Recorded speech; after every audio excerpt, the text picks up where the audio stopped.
আসসালামু আলাইকুম। ইতিমধ্যে এমবিবিএস এবং বিডিএস ভর্তি পরীক্ষা শেষ হয়েছে, কিন্তু যাদের স্বপ্ন ছিল ডাক্তার হওয়ার তাদের সামনে এখনও একটি সুযোগ আছে। বিএইচএমএস, বিইউএমএস এবং বিএএমএস ভর্তি পরীক্ষার সার্কুলার প্রকাশিত হয়েছে।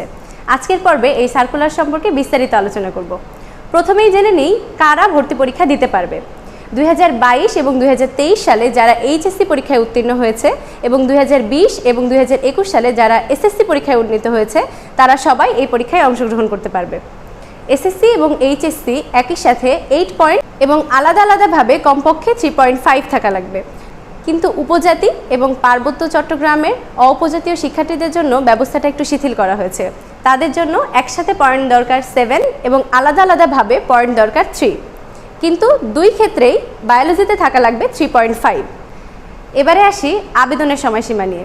আবেদন শুরু হয়েছে 9 মে 2024 রাত 10টা থেকে এবং আবেদন শেষ হবে 25 মে 2024 রাত 11টা 59 আবেদন ফি জমাদানের শেষ সময় 26 মে 2024 রাত 11টা 59। প্রবেশপত্র ডাউনলোড করা যাবে 4 থেকে 6 জুন 2024 এবং ভর্তি পরীক্ষা অনুষ্ঠিত হবে 7 জুন শুক্রবার বিকাল 3টা থেকে 4টা পর্যন্ত। এবার আসি পরীক্ষার কেন্দ্র নিয়ে। পরীক্ষাটি অনুষ্ঠিত হবে বাংলাদেশের একমাত্র সরকারি হোমিওপ্যাথিক মেডিকেল কলেজ মিরপুর 14 এবং সরকারি ইউনানি ও আয়ুর্বেদিক মেডিকেল কলেজ মিরপুর 13-তে। এবার আসি আসন বিভাজন সম্পর্কে। বিএইচএমএস, বিএএমএস এবং বিইউএমএস সরকারি এবং বেসরকারি কোর্সে সর্বমোট আসন সংখ্যা 360টি। এর মধ্যে সরকারি হোমিওপ্যাথিক মেডিকেল কলেজ বিএইচএমএস কোর্সে 50টি এবং সরকারি ইউনানি ও আয়ুর্বেদিক মেডিকেল কলেজে বিইউএমএস 25টি এবং বিএএমএস 25টি, সর্বমোট 50টি আসন রয়েছে এবং বাকি 260টি আসন রয়েছে বেসরকারি মেডিকেল কলেজগুলোতে। চলুন জেনে নিই নম্বর বিভাজন সম্পর্কে। ভর্তি পরীক্ষাটির মেধা তালিকা তৈরি করা হবে সর্বমোট 200 মার্কের উপর ভিত্তি করে। এর মধ্যে 100 মার্কের ভর্তি পরীক্ষা অনুষ্ঠিত হবে এবং 100 মার্ক থাকছে এইচএসসি এবং এসএসসির জিপিএর উপরে। যে 100 মার্কের ভর্তি পরীক্ষা অনুষ্ঠিত হবে সেখানে 30 মার্ক থাকছে জীববিজ্ঞানে, 25 মার্ক থাকছে রসায়নে, 20 মার্ক থাকছে পদার্থবিজ্ঞানে, 15 মার্ক ইংলিশে এবং 10 মার্ক থাকছে সাধারণ জ্ঞানে। এবং জিপিএর উপর যে 100 মার্ক আছে সেখানে এইচএসসি পরীক্ষার জিপিএকে 12 দিয়ে এবং এসএসসি পরীক্ষার জিপিএকে 8 দিয়ে গুণ করে মোট 100 মার্কের একটি মেধা তালিকা তৈরি করা হবে। অনলাইনে আবেদনের সময় যে বিষয়টার উপর আমাদের সবচেয়ে বেশি গুরুত্ব দেওয়া উচিত সেটা হচ্ছে কোর্স কোড।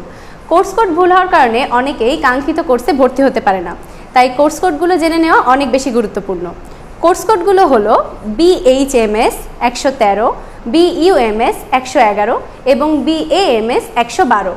যেহেতু ভর্তি প্রক্রিয়ায় মাইগ্রেশনের কোনো সুযোগ নেই, তাই কোর্স কোডটি পূরণ করার সময় সতর্কতা অবলম্বন করা উচিত যেন কাঙ্ক্ষিত কোর্স কোডটি চয়েস লিস্টের সবার প্রথমে থাকে। এবারে জেনে নিই ভর্তি পরীক্ষা সম্পর্কিত বহুল জিজ্ঞাসিত কিছু প্রশ্নের উত্তর। তোমাদের মধ্যে থেকে অনেকেই জানতে চেয়েছো ভর্তি পরীক্ষায় নেগেটিভ মার্কিং আছে কিনা। তোমরা জেনে খুশি হবে যে এই ভর্তি পরীক্ষায় কোনো নেগেটিভ মার্কিং নেই। এরপরে যে প্রশ্নটা তোমরা জানতে চেয়েছো সেটা হচ্ছে সেকেন্ড টাইমারদের সুযোগ আছে কিনা এবং তাদের ক্ষেত্রে কত মার্ক কাটা হয়। অবশ্যই সেকেন্ড টাইমারদের সুযোগ আছে এবং তাদের কোনো মার্কস কাটা হয় না। পরের প্রশ্ন ছিল ভর্তি পরীক্ষার কেন্দ্র কোথায়। সরকারি হোমিওপ্যাথিক মেডিকেল কলেজ মিরপুর 14 এবং সরকারি ইউনানি ও আয়ুর্বেদিক মেডিকেল কলেজ মিরপুর 13 ভর্তি পরীক্ষার কেন্দ্র। তবে যদি আবেদনকারীর সংখ্যা উল্লেখযোগ্য পরিমাণ বেড়ে যায় সেক্ষেত্রে ইনস্টিটিউট অফ হেলথ টেকনোলজি মহাখালীতেও সিট পড়তে পারে। ভর্তি পরীক্ষার কেন্দ্র প্রবেশপত্রে উল্লেখ করা থাকবে। পরের প্রশ্ন ছিল 3টি কোর্সের জন্য আলাদা আলাদা আবেদন করতে হবে কিনা। না, 3টি কোর্সের জন্য একটিই আবেদন করতে হবে। এরপরে তোমরা জানতে চেয়েছো আবেদন ফি কত। অন্যান্য সকল ভর্তি পরীক্ষার মতো এখানেও আবেদন ফি মাত্র 1000 টাকা। এরপরে তোমরা জানতে চেয়েছো মাইগ্রেশনের সুযোগ আছে কিনা। দুঃখের সাথে বলতে হচ্ছে মাইগ্রেশনের কোনো সুযোগ নেই, কিন্তু 3টি কোর্সের জন্য আলাদা আলাদা কোর্স কোড আছে। কোর্স কোডগুলো অবশ্যই সতর্কতার সাথে চয়েস লিস্টে ক্রম অনুযায়ী সাজাতে হবে যেন কাঙ্ক্ষিত কোর্স কোডটি সবার প্রথমে থাকে। কোর্স কোডগুলো আবারও বলে দিচ্ছি, বিএইচএমএস 113, বিইউএমএস 111 এবং বিএএমএস 112।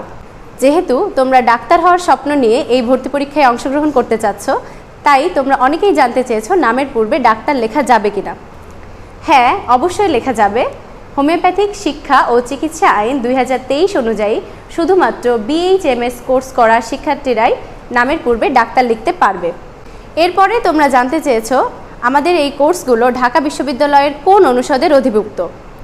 এই কোর্সগুলো ঢাকা বিশ্ববিদ্যালয়ের মেডিসিন অনুষদের অধিভুক্ত। এরপরে তোমরা জানতে চেয়েছো কোর্স ডিউরেশন নিয়ে। 5 বছরের একাডেমিক এবং 1 বছর ইন্টার্নশিপ, সর্বমোট 6 বছরের কোর্স। তোমরা অনেকেই জানতে চেয়েছো ইন্টার্নশিপ ভাতা সম্পর্কে। 1 বছরের ইন্টার্নশিপে ইন্টার্নিগণ প্রতি মাসে 15,000 টাকা করে ইন্টার্নি ভাতা পাবেন। সবশেষে তোমাদের সবচেয়ে বেশি জিজ্ঞাসিত প্রশ্ন, এখানে কাটমার্ক কত? কাটমার্কটি পরীক্ষার প্রশ্নের ধরনের উপর নির্ভর করে। যেমন গত বছর মানে 2023 সালের ভর্তি পরীক্ষায় কাটমার্ক ছিল 80+। আশা করছি তোমরা সবাই সবার প্রশ্নের উত্তর পেয়েছো।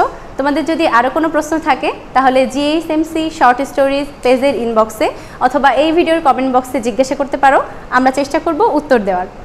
সকল ভর্তি ইচ্ছুক পরীক্ষার্থীদের জন্য শুভকামনা জানিয়ে আমাদের আজকের পর্ব এখানেই শেষ করছি। ধন্যবাদ।